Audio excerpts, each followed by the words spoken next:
Hello and welcome to Get to Know Them podcast. This is a podcast in which I'm gonna talk with some of the world's highest performers in order to learn more about them. I'm your host, Ken Shuligoy. I hope you enjoy. Okay, so who do we get to know today? Lukas Stahl.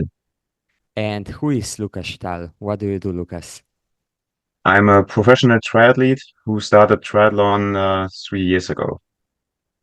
Ooh, that's quite a short journey, and you're already a professional. Tell me, how did you start doing triathlon, and how did you then become a professional so fast? In 2021, I did my first triathlon and my first long distance races, which was Ironman Frankfurt and Ironman Thun. And I really liked those races and that kind of suffering doing the races. And so I decided to put much more time and work into it. And last year in 2023, I won the Ironman Frankfurt overall and the World Championship in Nice in my age group. And so it was for me time to level up to the professionals, to get some extra motivation for training. Yeah, I understand that, and that's quite amazing. Did you do any sports before you started doing triathlon? Before I came into triathlon, I did the canoe slalom, which is basically an sprint sport where the competition is like 90 seconds long. So it's for me a big change from 90 seconds to around about 8 hours of racing.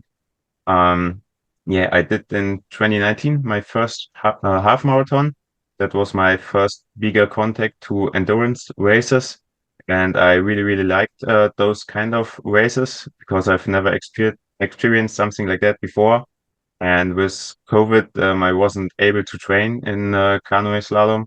So I did a lot of running and biking. And then it wasn't really far away from trying triathlon because I only had to learn how to swim. And yeah, and that's how it turned out. That's interesting. And how did you learn how to swim so good, so fast? I taught it myself. I read a lot of books, watched a lot of YouTube videos, and I swam a lot of kilometers. Yeah, sometimes some people called me crazy when I told them I did like 100 times 100 meters, for example, as a session. But yeah, I think that's the only way to improve if you go out of your comfort zone. And that's what I did at the beginning, in my triathlon career. I did a lot of crazy sessions, and they didn't damage me too much, I would say, and taught me a lot of my mistakes. For example, when you swim and after like 4 kilometers, one side of your shoulders starts hurting and the other side not, then you realize that you don't swim both sides the same way. So you have to look what is the difference between my right shoulder and my left shoulder, what's the difference in the stroke, and that's kind of how I improved my swim. That's very interesting, and that's also very motivating because a lot of triathletes, including me, struggle a lot with swimming. And hearing that it is possible to improve so fast if you work hard and dedicate yourself to it is really motivating. But you said something that caught my ear, that you did a lot of crazy sessions and you mentioned 100 times 100 meters. Can you mention some more of these crazy sessions that you did? For example, in 2021, I qualified for the Ironman World Championships in Kona, in which took place in 2022. And in preparation for this race, I nearly every second week I rode the bike course virtual. So when I came to Kona, I knew exactly the course, how I can feel, and how I should feel on the course, for example. When you're in the training and okay, if I feel bad already at kilometer 100, then I'm only able to finish, for example, with like a 5 hour bike split. And that's also what helped me to improve and to learn a lot. And I also do a lot of my long runs indoor. A lot of people shake their heads when I say, yeah, I do like 35 kilometers on the treadmill. But I think that's the best way to prepare your mind for an Ironman because it gets boring, it gets hard, it gets hot, and the harder you do your training and the more uncomfortable you are doing the training, easier the race will be because you know you have already been in yeah, difficult spot in your mind and you can push through it. That's very fascinating to hear. And I'm wondering now, which are your favorite training sessions, maybe for each sport, and which trainings do you hate the most? That's a difficult one. Yeah, normally I like every training session because somehow every session is a brick in the big building to get faster. One of my favorite sessions is a virtual time trial or like a little mountain stage. Sometimes last winter I did, for example, Alpe d'Huez virtually a lot of times, every time all out. And yeah, I really like that kind of suffering. And on the track, doing running, I like, yeah, 1 kilometer repeats. For example, like 12 times 1 kilometer. Yeah, and I hate intervals on time because it doesn't matter how fast you run or how fast you bike, the interval doesn't move faster. Like when my coach says, yeah, you have to run like 3 kilometers in 3:30, for example, I know, yeah, okay, if I run a little bit faster, I'm faster done with the session and with the interval. But if I have to run 3:30 for like 10 minutes, it doesn't matter if I run like 3:45 or 3:20, it still remains 10 minutes. And yeah, that's what I hate, training on time instead of distance. Okay, that's an interesting answer. And now I'm wondering, you mentioned that sometimes it gets hard in training and racing, obviously. What keeps you going when the things get hard for you? Normally, I have always a picture on the wall in my home gym, or when I train indoor, then I have some pictures or something that motivates me. And doing races on my bike, I have a little sticker for my girlfriend, which motivates me then if I really suffer on the bike. And yeah, I think on the run, uh, what motivates me the most on the run is to reach the next aid station. If you feel like really, really bad, then you can just imagine, yeah, hopefully at the next aid station I will get some cola or something, and then yeah, that then you can do it step by step from aid station to aid station and motivate you with the little things during the race. That's a very nice strategy to have, yes. Do you maybe have a favorite quote or a mantra that you keep saying to yourself?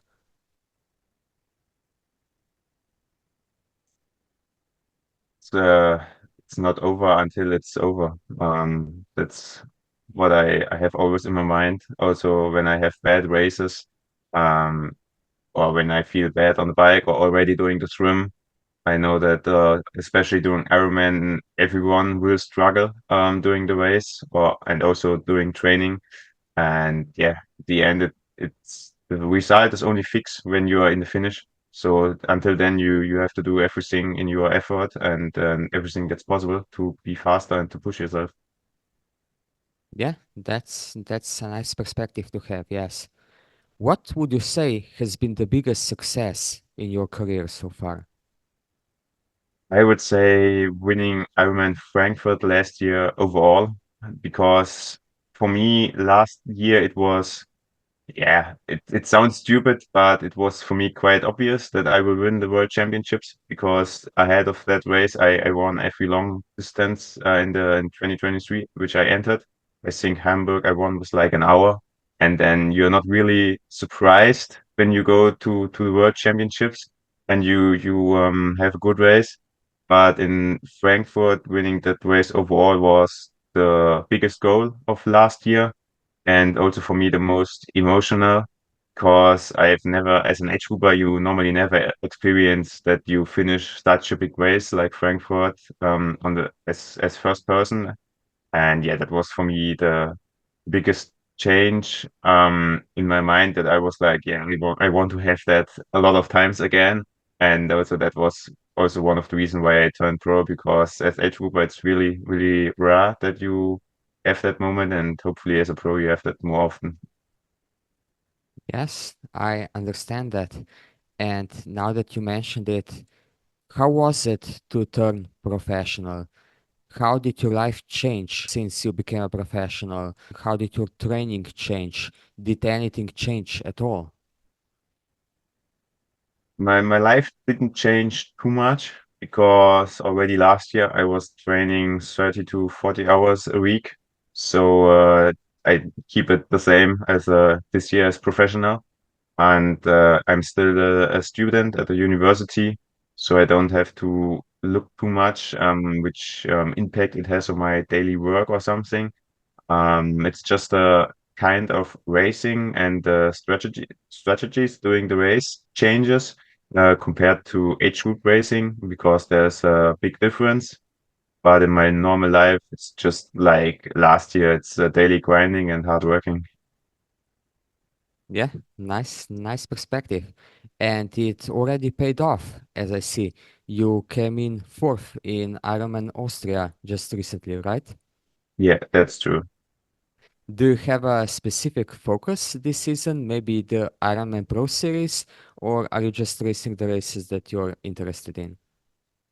Main goal is to qualify for Ironman World Championships in Kona. And yeah, I hope that also the plan was that they win the spot already in Texas in April. Uh, but there I did not finish. And in Austria, there were only two spots. And with Danny Chifo on the start line and a lot of other really good pros, it was really difficult. And so I also didn't got the slot there, and also not in Vitoria Gasteiz. So in about 3 to 4 weeks in Ironman Frankfurt will be my last chance. That's the full focus now. Because at the beginning of the season, you're always like, yeah, I have a lot of chances to qualify. If the first race doesn't get the result, then you maybe have the second one. But now it's only just one last chance, and yeah, that's the full focus on. And yeah, my main goal is to qualify for Kona, and then we will see. Okay, that's a nice goal. And now talking with you, I see that you race a lot and you race a lot of Ironmans, especially for a young person like you. That might be, I don't know, unusual, I would say.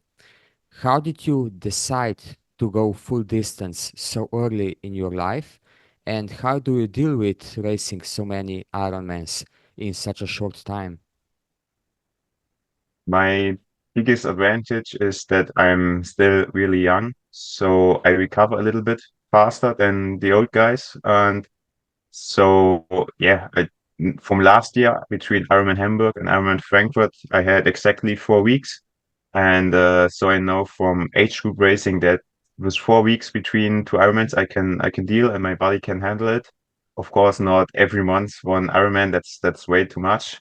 But yeah, this year I need the experience. I need a lot of races to experience new race tactics and new how the race is going. And that's why I decided to race as much as possible.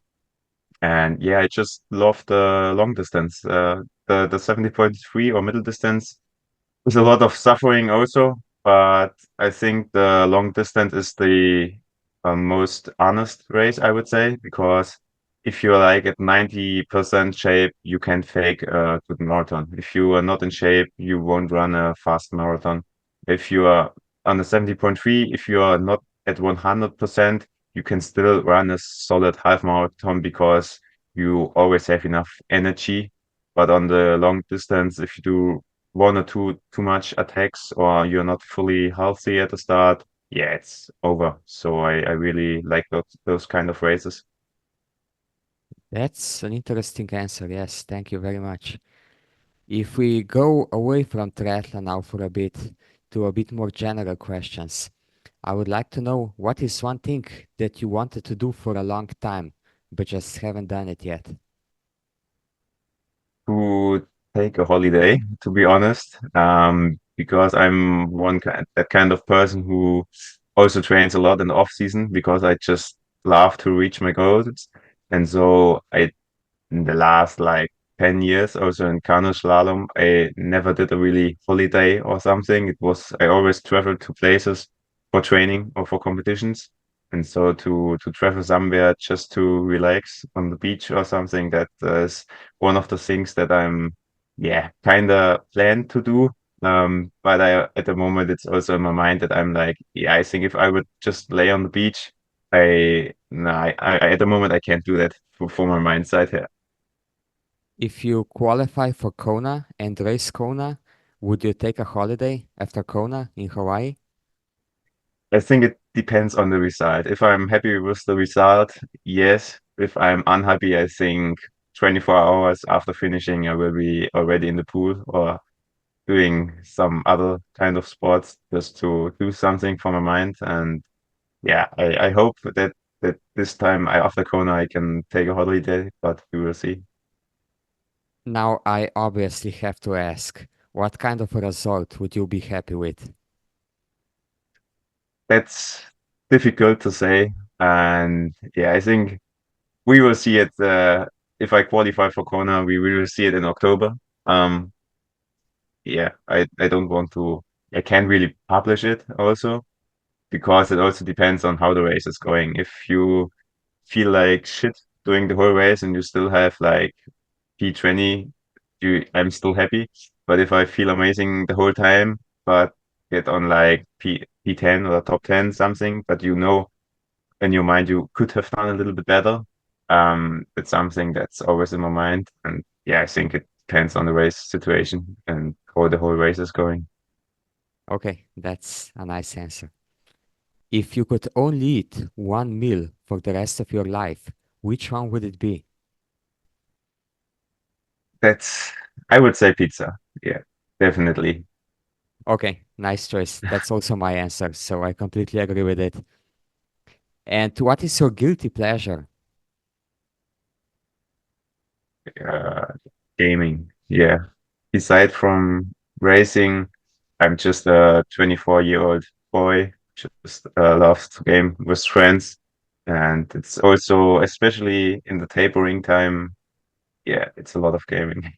That's something that keeps my mind away. But I also a lot of my friends are gaming a lot, so it's something that the problem is only I'm a very competitive person. So if we have a new game or something like that, and they are better than me, yeah, I try to spend as much time as possible to get on their level or to even get better. So that's a little bit the problem sometimes. Yeah, but I think that's okay.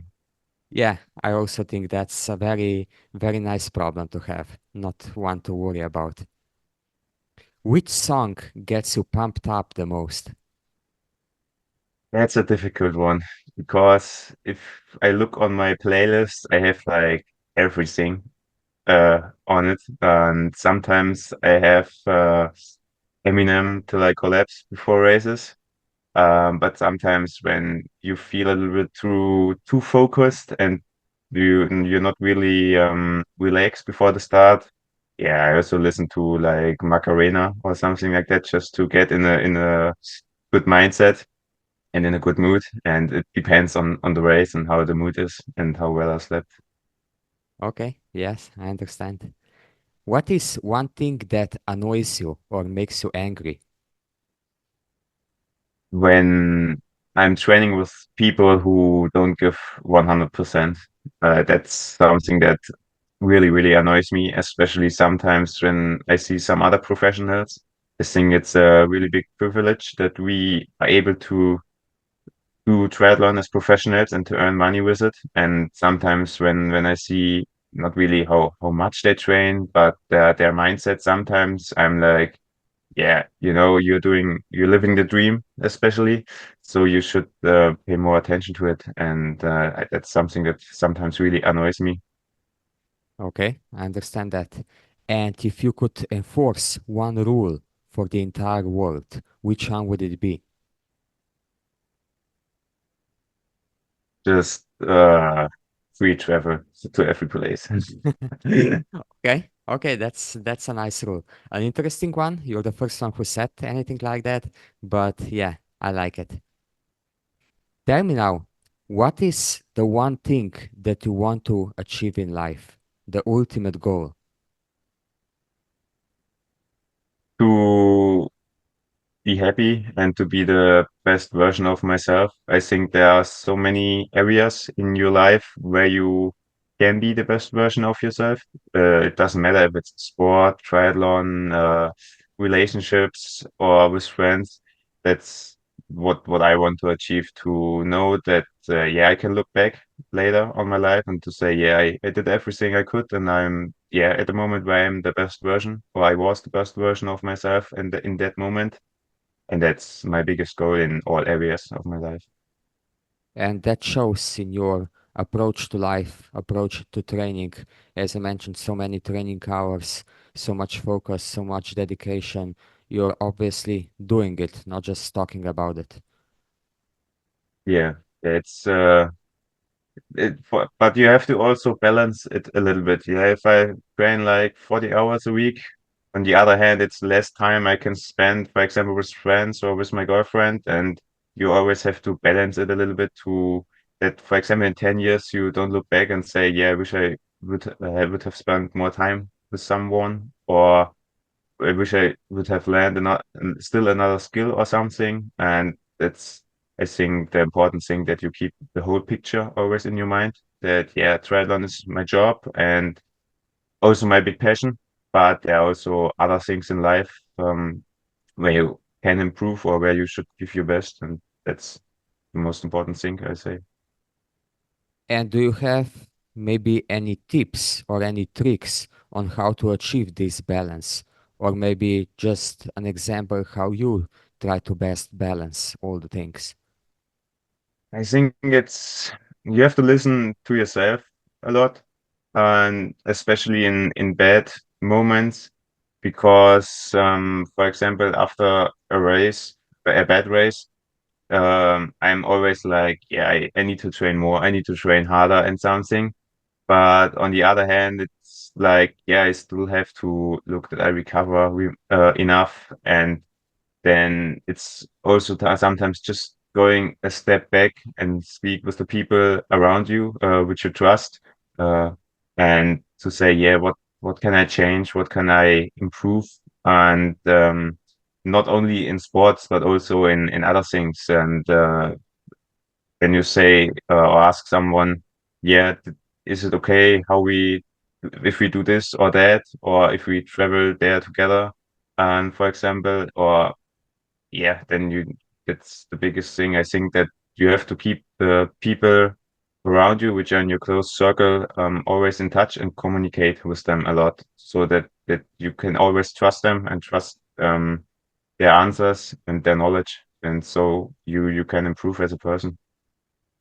That's a very nice answer. Yes, thank you. So tell me, you transitioned from being basically a top end age grouper to the professional field. Do you think that in terms of equipment and support that you are currently as a new upcoming professional in a disadvantage compared to maybe some other professionals who have bigger sponsors and better equipment, or do you think that this advantage is not so big? I think there's still a difference and a little disadvantage, but it's nothing that you can't change with work or with getting informations from people who have the informations, because I think that's what sport is all about, to show that also as an underdog or as a beginner, you can beat the old, old people, I would say, not in age, but the more experienced one, or the people who have bigger budgets, for example. And that's, I think, what's the inspiring thing about the sport, that the underdogs are always trying to beat the big guys. That's a very nice and a very optimistic answer. And I think that this is a great point at which we could steer the podcast towards the end. And at the end, I let my guest leave a question for the next guest on the show. My previous guest was Daniela Kleiser, a professional triathlete from Germany, and she wants to know what is the strangest or the weirdest thing that you've done in your life. I would say it was when I was in this canoe slalom in the national team. And we had in 2014, we were in Skopje for the European Championships. It was my first time on the national team. And we got so bored during the week ahead of the preparation that we went with nearly the whole team without the coaches, just the athletes into the next casino and did some gambling. And I was there only like 14 years old. So it wasn't really legal, but yeah, still a nice experience, but also a little bit yeah, strange because everyone else was much older. Okay, that's interesting. Did you at least win anything? Yeah, a little bit. Enough to buy some food. Okay, that's a nice experience then to have. Tell me, what is your question for the next guest on the show? If you could um if you could set up a rule, for example, like a nutrition rule that a special nutrition every athlete has to eat, what would be the food or kind of food that you would say, yeah, every athlete has to eat in T2, for example, and something crazy like hamburger or pizza, which wouldn't be perfect for the race, but somehow like a BMI and just in triathlon. Okay, that's very interesting, and I'm very much looking forward to hearing the answer. Thank you very much for coming on the show, Lucas. Tell us if people want to learn more about you, follow you, where can people find you? They can follow me on Instagram at Lukas.Stahl. And I have also a YouTube channel, a small one, which is also just my name, Lukas Stahl. Yeah, that's where everyone can follow me and my journey. Okay, that's nice. I'm gonna put the links into the show notes so people will have no problem finding you. And like I said, thank you very much for coming on the show. It was awesome to talk to you, to hear your experience, your rise to the professional level. And I wish you all the best in the upcoming races and in the next years. Thank you. And thank you for the invitation and the opportunity to be in the podcast.